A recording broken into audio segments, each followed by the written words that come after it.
Jesus called him a certain rich man. That means he was rich before he had that bumper harvest.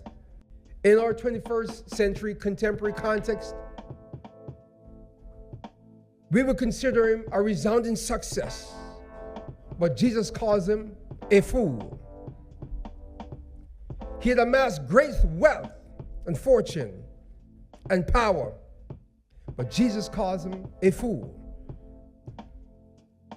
He was the talk of the town. But Jesus calls him a fool. He has large real estate holdings and his name on the marquee of all these buildings. But Jesus calls him a fool. He owned many prestigious golf courses where the rich and famous come to play. But Jesus calls him a fool. Now, this bothered me when I was young reading this text, because Jesus didn't call the rich young ruler that came to him and asked him the way of salvation a fool.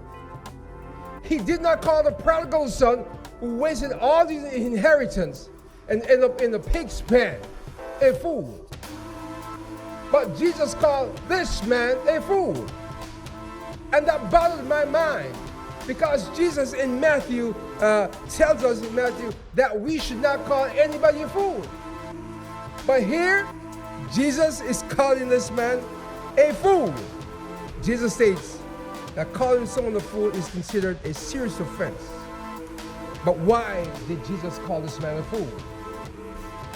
In biblical context, a fool represents not just somebody who lacks intelligence, but a deeper moral feeling.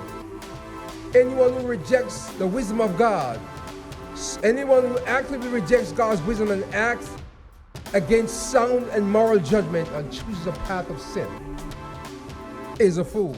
Now, anyone who fails to acknowledge God's sovereignty when they think that I alone can do it, without giving God the credit for what he has done, the Bible says that that person is a fool.